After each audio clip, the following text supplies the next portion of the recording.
Allá en Castilla la Vieja, un rincón se me olvidaba. Zamora tiene por nombre Zamora la bien cercada.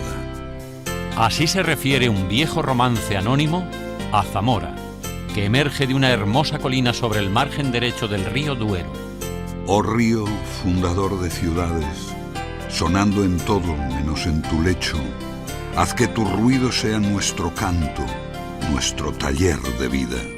Y si algún día la soledad, el mal olor o el desaliento asalta lo que bien has hecho tuyo, ponte como hoy en pie de guerra, guarda todas mis puertas y ventanas como tú has hecho siempre. Tú, a quien estoy oyendo igual que entonces. Tú, río de mi tierra. Tú, río duradero. En la parte más alta de Zamora se empina la hermosa catedral que empezó a construirse en 1151, la cual integra una original combinación del estilo románico con la influencia bizantina de su magnífico cimborrio, compuesto por un tambor con 16 estrechos ventanales. En uno de sus altares está entronizada esta imagen de la Virgen María, conocida popularmente como la Virgen Calva, por lo despejado de su frente. Y llama especialmente la atención la sillería de su coro, artísticamente tallada.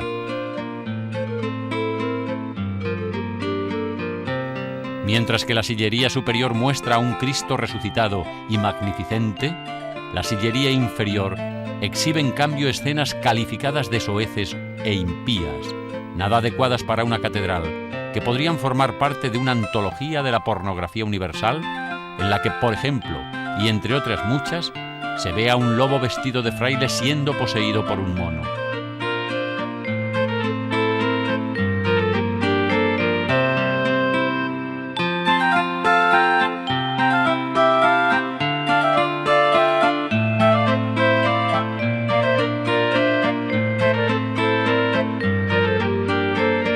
Patético Cristo de las Injurias, así como la tumba del canónigo Juan Grado, forman parte de las muchas piezas de arte que pueden admirarse en esta suntuosa catedral.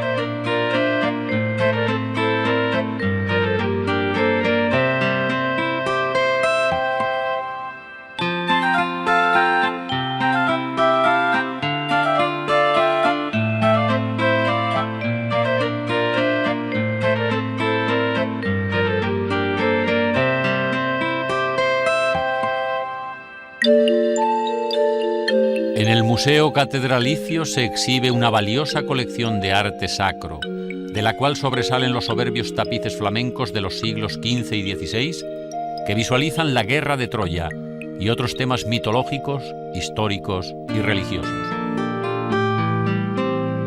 La vieja Zamora, dijo en un discurso el Papa Pío XII, colocada como una atalaya a las orillas del Duero, con sus robustos y pesados murallones, con sus callejas tortuosas, con su maravillosa catedral románica, despierta en las almas el recuerdo de un tiempo cuyas glorias cantaron el romancero o las duras estrofas de los cantares de gesta. Y es que Zamora, escenario de tantos episodios de la Castilla medieval, ostenta además el mérito de contribuir con ellos al esplendor literario de la lengua castellana a través del romancero, género popularizado por juglares que recoge en gran parte la epopeya de estas tierras. El monumento a Viriato recuerda que este pastor, convertido en caudillo guerrillero y al que se le llamó el azote de Roma, nació en Lusitania, que en tiempos de los romanos era Sayago, al sureste de la provincia zamorana. Entre los monumentos de los que se enorgullece la ciudad está el Palacio de los Condes de Alba y Aliste, construido originalmente en 1435 y desde 1965, convertido en un parador de turismo. De su interior llama la atención el patio con doble galería y medallones labrados en sus arcos, del mismo modo que la hermosa escalera.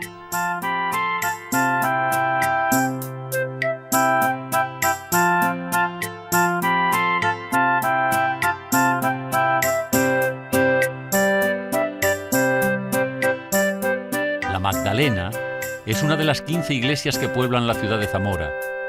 En su interior puede verse la tumba románica de una dama desconocida. Dice la tradición que quien en esta iglesia no encuentre un obispo entre las tallas de motivos vegetales, nunca se casará. Pero la imagen del prelado es fácil de reconocer. Muy cerca, en la plaza de Santa Lucía, tenemos el palacio renacentista de los Momos, el cual fue erigido a finales del siglo XVI, y el monumento de otro zamorano ilustre, el dominico Diego Deza, obispo de la ciudad, quien residió desde 1486 en la corte de los Reyes Católicos, habiendo sido el intermediario entre Cristóbal Colón y la reina Isabel. En otro de los templos zamoranos, el de San Ildefonso, erigido en el siglo XI, está el panteón con las tumbas de San Ildefonso y San Atilano.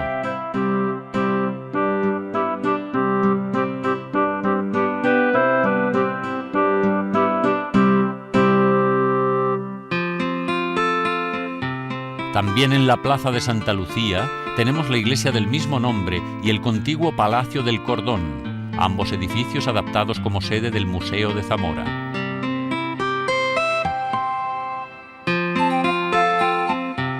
Zamora mantiene viva la memoria de sus personalidades literarias.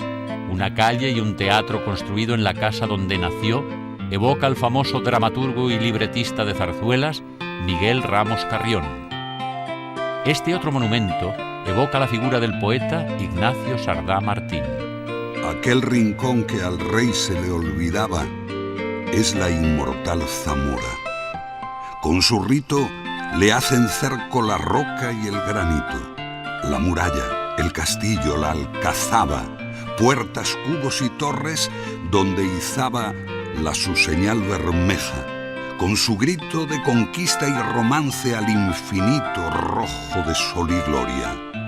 En ella acaba León y nace el reino de Castilla, y caballero el Cid monta en su silla, campeador del imperio, espada en mano. Sigue sus pasos el Hebrel del Duero, y es su epopeya azul el romancero que imprime a España un sello zamorano. Fue en Zamora donde Rodrigo Díaz de Vivar, antes de ser el mío Cid, pasó parte de su infancia bajo la protección del rey Fernando I, compartiendo con sus hijos, especialmente con don Sancho y doña Urraca, las enseñanzas que éstos recibían de su tutor. Cuenta igualmente la tradición que don Rodrigo habitaba una casa con una torre mirando al Duero, hoy conocida como la Casa del Cid. Fue al pie de esta torre donde, según el romancero, doña Urraca le reprochó no haberse querido casar con ella. Pensé de casar contigo, no lo quiso mi pecado. Casástete con Jimena, fija del conde Lozano. Dejaste fija del rey por tomarla de un vasallo.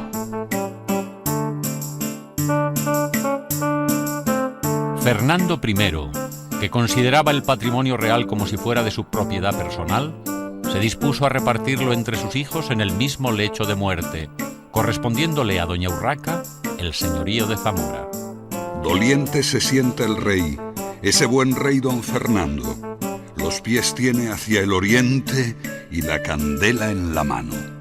A su cabecera tiene arzobispos y prelados, a su man derecha tiene a sus hijos, todos 4. Ellos están en aquesto, entrará Urraca Fernando y vuelta hacia su padre, de esta manera ha hablado. Morir tenéis, ser buen rey. San Miguel pese vuestra alma. Vais a repartir la hacienda por quien vos ha dado la gana. Y a mí como más pequeña me dejáis desamparada. ¿Quién es esa doncella que ella tanto relata? Soy la vuestra hija, buen rey, la vuestra hija, doña Urraca. Sea reina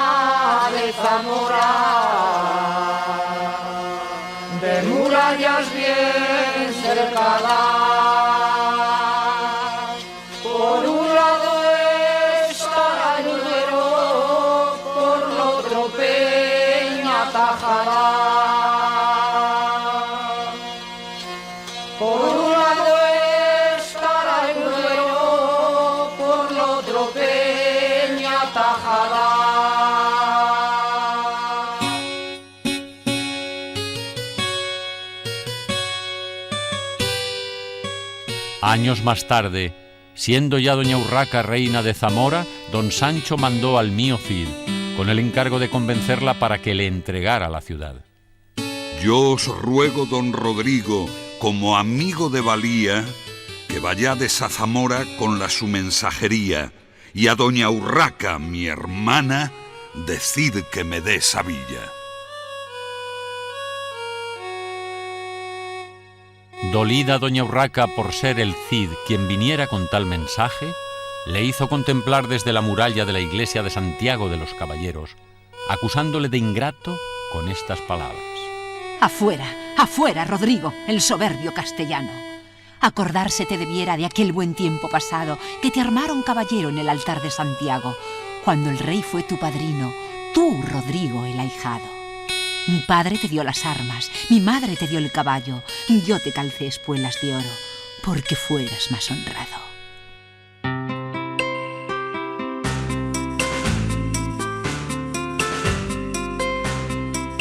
Don Sancho siguió en su idea y puso un cerco de 7 meses a Zamora, de donde nace el dicho popular, Zamora no se ganó en una hora. Don Sancho ignoraba que allí encontraría la muerte, víctima de una traición. Sobre el muro de Zamora vide un caballero erguido.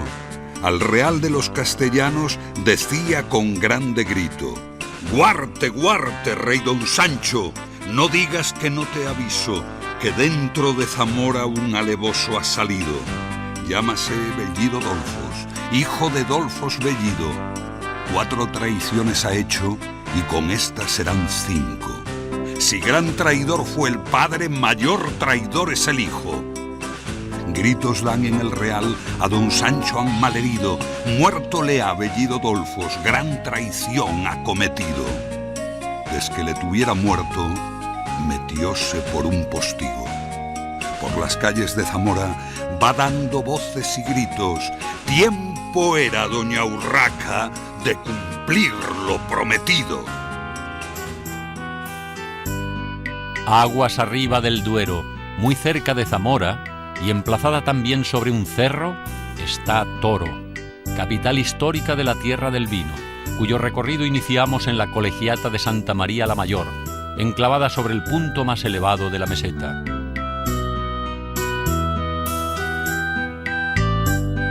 Su llamado Pórtico de la Gloria es un espléndido conjunto de figuras talladas en madera.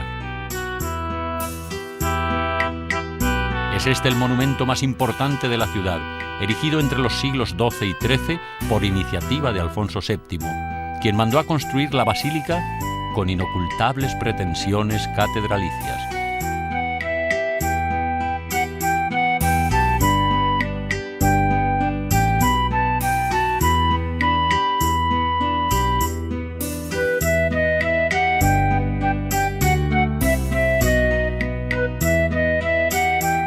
Pero es en la sacristía donde guarda su más preciosa joya, el cuadro de la Virgen de la Mosca, atribuido al pintor Gerard David.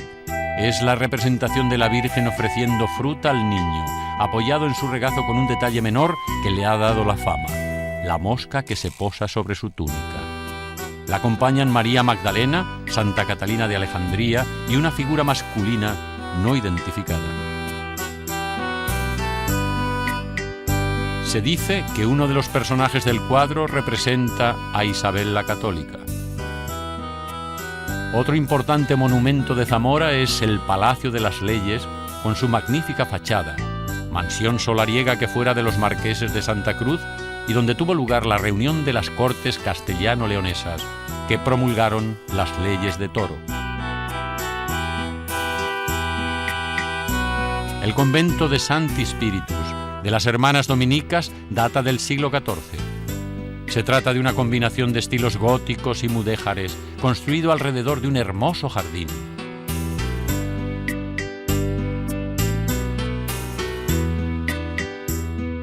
En su interior está el sepulcro de Doña Beatriz de Portugal, consorte del rey Juan I de Castilla, delicadamente esculpido y con varias figuras de ornamento.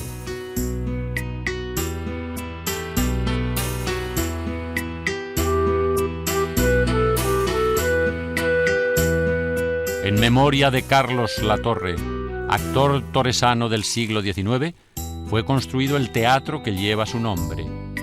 Carlos Latorre, según la opinión de su amigo, el dramaturgo José Zorrilla, ha sido uno de los más importantes actores en la historia de la escena española. Fue el primero, además, que encarnó al don Juan Tenorio de Zorrilla, pieza estrenada en el Teatro de la Cruz de Madrid el 21 de febrero de 1844. Clemente Dios, gloria a ti. Mañana a los sevillanos aterrará el querer que a manos de mis víctimas caí. Mas es justo, quede aquí el universo notorio que, pues me abre el purgatorio un punto de penitencia, es el Dios de la clemencia, el Dios de don Juan Tenorio.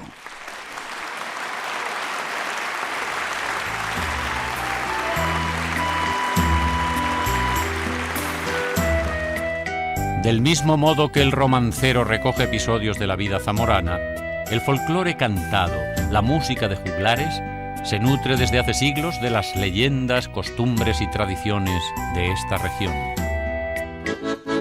Para empezar a cantar hemos de pedir licencia, que si no nos llamarán cantadores sin vergüenza. Y te fuiste a estar con el novio y dejaste el pan en el horno, y cuando viniste ya estaba quemado. Otra vez morena tendrás más cuidado. Y le echaba y le echaba y le echaba unas flores que la consolaba, y le echaba y le echaba y le echaba unas flores que la consoló. En un punto próximo a donde se encuentran y funden sus aguas los ríos Duero y Tormes está Fermoselle. Romanos, visigodos y musulmanes ocuparon sucesivamente este primitivo solar celtibérico, hasta que en el siglo XI las tropas leonesas la incorporaron al antiguo reino y a finales de la Edad Media se convirtió en importante centro comercial entre Zamora, Salamanca y Portugal. Tiempos en los que todavía en estas tierras el naciente castellano se mezclaba con los dialectos de las regiones vecinas. Así, por ejemplo, la cercanía de la frontera portuguesa ha influido en el folclore zamorano de esta zona, al punto de que algunas coplas populares aún se cantan en portugués. O verdiño, meu verdiño, que en fose da tua maneira. O verdiño, meu verdiño, que en fose da tua maneira. Escorrega devagariño, apágame esta fogueira. Escorrega devagariño, apágame esta fogueira.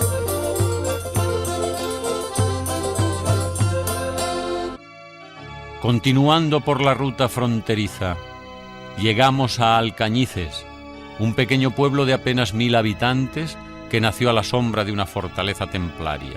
Alcañices se inscribió en la historia por haber sido donde, en 1297, se firmó el tratado de ese nombre, mediante el cual se concertaron las bodas tanto de Fernando IV de Castilla con Constanza, hija del rey portugués, don Dionisio, y de Beatriz, hermana de Fernando, con Alfonso, el heredero de la corona de Portugal. Del conjunto sobresale la Torre del Reloj.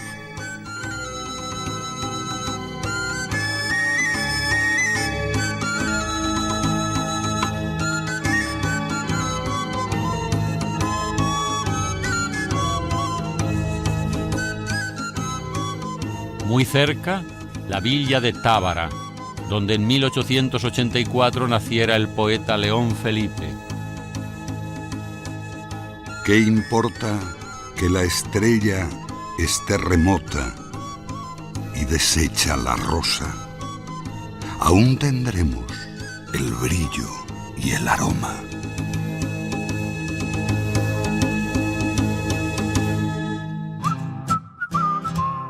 En toda España, pero especialmente en las tierras castellanas, el folclore musical y especialmente los cantos de los juglares ha sido decisivo para conservar muchas tradiciones orales sobre personajes, costumbres, leyendas y episodios de la historia que anteriormente se recogían en los cantares de ciegos y que se han repetido de generación en generación hasta arribar a nuestros días.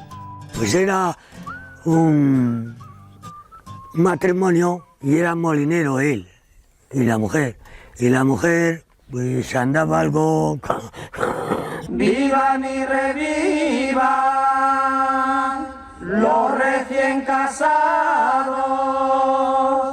Vivan y revivan y todos vivamos.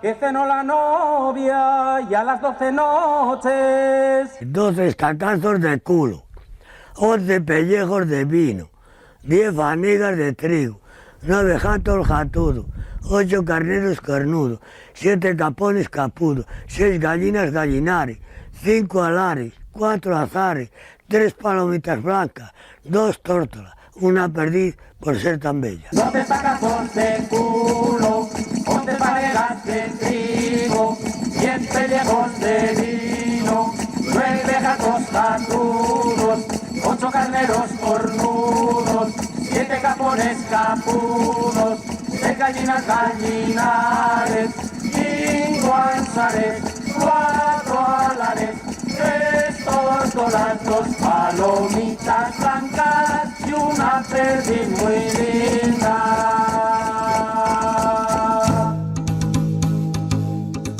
El río Esla, antes de desembocar en el Duero, forma un pantano del que se salvó la iglesia visigoda de San Pedro de la Nave, la cual fue trasladada piedra a piedra hasta su actual emplazamiento junto al pueblo de Campillo, a unos 20 kilómetros de Zamora. La estructura de sus 3 angostas naves es muy sencilla y denuncia la precariedad tecnológica de los primeros visigodos, cuya arquitectura constituyó un paso atrás respecto a la arquitectura romana. Es esta una de las pocas reliquias de esa cultura germánica que se encuentra en la geografía castellano-leonesa. En la torre más alta de San Agustín hay un pájaro madre que canta latín. Que canta latín, que canta latín, la torre más alta de San Agustín, de San Agustín.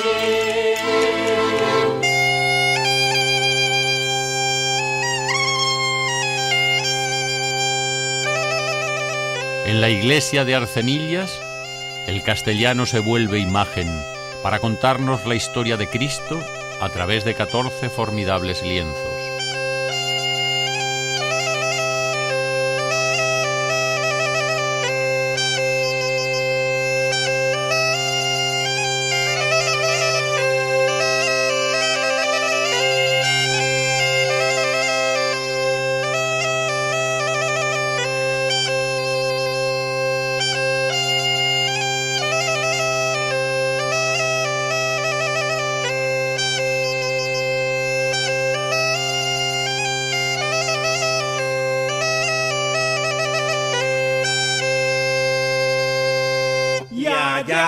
Allá arriba, en aquel monasterio,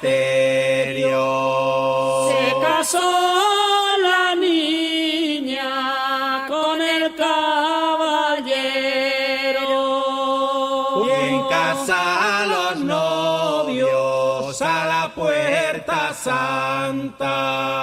Dios y los santos todos, y el que la misa canta.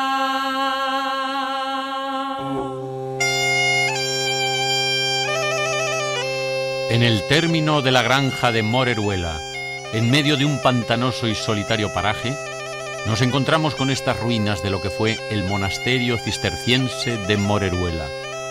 Fundado en el siglo XII, fue uno de los más importantes focos medievales del Cister en España, hasta que la desamortización de Mendizábal obligó a abandonarlo antes de concluirse su construcción. A partir de entonces, comenzó su lento pero continuo deterioro, que no lo es tanto si se toma en cuenta el abandono en el que ha permanecido por más de un siglo.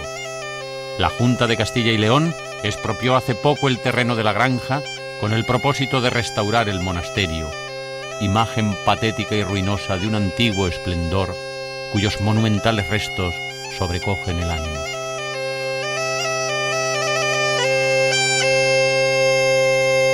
Ojos que te vieron ir por el camino Zamora, cuando te verán volver con la licencia en la gorra. Dejamos Zamora, tierra del vino, primoroso cofre que guarda celosamente sus leyendas y tradiciones, cuna de ilustres literatos que han enaltecido el idioma castellano a lo largo del tiempo.